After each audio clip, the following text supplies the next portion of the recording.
Let's cut all of that out where I just Sure. did a bunch of stupid... Yeah, no, I won't put that in.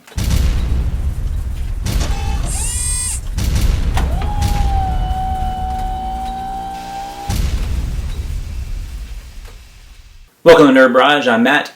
There's Zach. We're here to talk about Preacher, which is a Garth Ennis comic under the DC, well, the adult DC imprint, Vertigo, made from 95 to 2000. Right. So we're going to talk about that and also AMC's adaptation of it. If you watch it any further, you're going to get spoilers on the comic. Maybe not so much AMC because we have no idea what AMC is going to do. If you don't want any spoilers whatsoever, stop watching. Give me the lowdown on the comic itself. So, you're right, 1995 is when it started. It's a 66-issue series with a couple one-shots and I think a 5-issue miniseries all around a particular character, the Saint of Killers. Yeah, that cover looks amazing. It's really good. It's really good. Yeah. He's one of the central protagonists against our main group. At a very high level, it is about a preacher. His name is Jesse Custer. One day he gets possessed by some godly force, goes on the run with his ex-girlfriend and an Irish vampire. And the reason he goes on the run is this weird force that he was temporarily possessed by is the ungodly seed of a demon and an angel who had got it on. Yeah, right. Yeah, they had freaky angel demon sex. Genesis is basically a metaphor for an idea. A world that doesn't necessarily need God as we know it. Jesse, once possessed by this thing, then goes off and tries to find God, literally, who has vacated his throne in heaven and has come down to earth to live as a homeless person or something. It's pretty out there. It's good. Wasn't that in Dogma?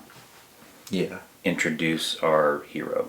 Well, is he a hero? Can we call him a hero? That's a really great question. I think it's one of the things that makes the comic book really good. They're all really flawed people. Right.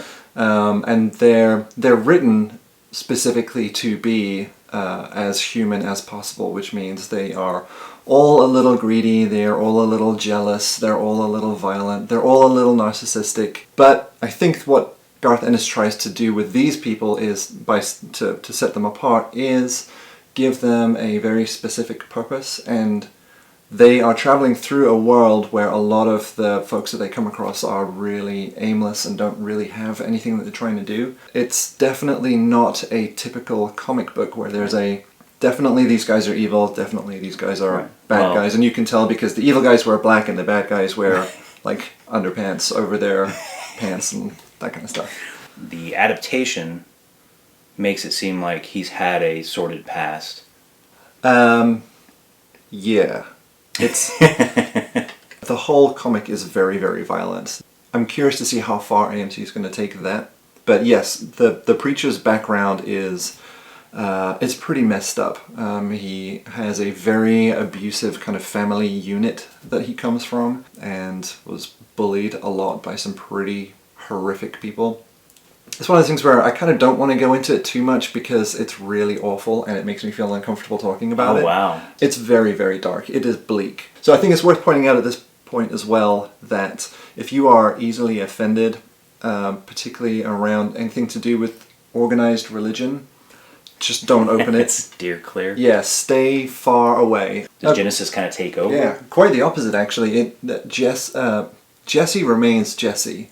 But this thing inside him basically latches onto his soul and his memories and starts trying to become, I guess, more human. But it doesn't really affect Jesse in any way other than it gives him one very, very powerful ability, which is he can tell someone to do anything and they are compelled by the power of God to do it, regardless of what it is. And that sounds awful, but what's really great That is incredibly powerful. is that it's used really sparingly. At his core, I think he's still trying to be a good guy. And I think the theme of honor runs really, really strongly through the whole comic book. It's no accident. I think that his like make-believe best friend that he talks to all the time is John Wayne. That's who he talks to, not like God or Jesus, but John Wayne. And that for him, John Wayne is his moral compass, which I think is really interesting. Wow. Is it super serious? I mean, is it really, really heavy all the time? Or, I mean, there's a comic relief in there at all? Or? A little bit. Because Garth Ennis does such a great job of writing really rounded characters, everybody has a little bit of everything. But I think it's easy to say that Cassidy, the Irish vampire, is the comic relief. It's pretty great. He has some of the best lines. He has some of the best looks. Vampires have been done many different ways in how they navigate during the day, and he has a tarp over his flatbed truck that he just hides under during the day. It's pretty great. He absolutely can be affected by sunlight in a pretty bad way. And that becomes very significant more towards the end of the book. Okay. So the way that Tulip is written is really interesting as well. Garth Ennis has come out and said that for the most part he doesn't like the way that women are written in comic books. And he's specifically said it's because they're always written as a male fantasy of a woman in a comic. And he really wanted to try and get away from that. She doesn't exist in service to Jessie. She has her own story, she has her own wants and needs, and is a very, very capable person in her own right in this book. Yeah, really pretty well done. I like her as a character, she's good. Cool. They've been trying to make this since '98. And, I mean, put it on a screen of some sort, movie or TV. Right. And some of them backed away, some of the production companies backed away because it's like, nah, we don't want to touch the religious aspect of it, it's too controversial. So it's got to be pretty bad.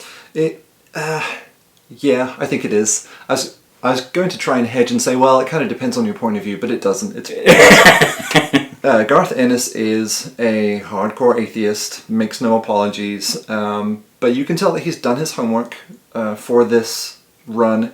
But he does go into a lot of the mythology around like the angelic hosts and the seraphim and all of that kind of stuff. Right. Is it going to be a canceled series? Is it too religion heavy? I don't think so, and there are a couple of reasons why. For one, the preacher's story arc is enclosed. There is a beginning and there is an end. Okay. And it's not just a series of... It's not a procedural, so it's not going to be the same thing every week, just with different monsters. There is a story and a plot to follow. What he likes is conflict that eventually gets resolved, and what he sees from... in the kind of superhero genre is just the same stuff happening over and over and over again, and it's just being super cyclical. Right. Good. I also really think that AMC has done a pretty good job of learning from some of their successes and mistakes. Mm-hmm. And also it has some pretty heavy backing as well. So Seth Rogen has been trying to get this off the ground for a long time, really heavily invested, huge fan of the source material. So I feel like they are pretty dedicated to making this work. So the artist for the main 66 issues is Steve Dillon. He worked on Hellblazer, also with Garth Ennis, and was also a regular Punisher artist for a long time. And he draws violence really well. Almost uncomfortably graphic and real, and I think that that's intentional. You see pictures of people getting like the bottom half of their face blown off. Mm-hmm.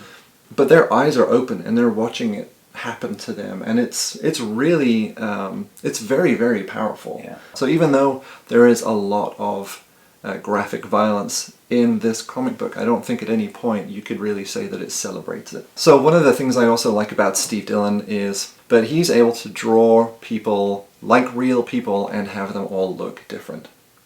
Not just their face shape, but their body shape, the way that they move and act. One of the main characters is a vampire, and so a lot of the artwork takes place at night. And that's where Matt Hollingsworth, the colorist, really earns his money. He is terrific. He's one of the best in the business still. But all of his color work, especially at night, is really amazing. He does a really great job of setting all the individual characters apart, setting the scene, and allowing the plot to be paced correctly. All right, so AMC's adaptation. It's been talked about since '98, and the comic came out in '95. It obviously was huge in a lot of different minds of this is going to be an epic series. This is really good and we need to get it on the big screen or small screen, but we need to get it out there to the masses. How do you think AMC is going to get away from A, budgetary issues, and B, the religious tones? You think they're going to tone it down a bit? I think so. I feel like they have to. What'll help though is the character Jesse Custer he's just a badass anyway. He gets in a lot of fights and wins them. There's a lot of compelling character work that they can do without getting too much into what some people might consider pretty blasphemous. And I love their casting choices as well. Yeah. So I feel like they've got that right. If this show is not successful, it's not going to be because of that.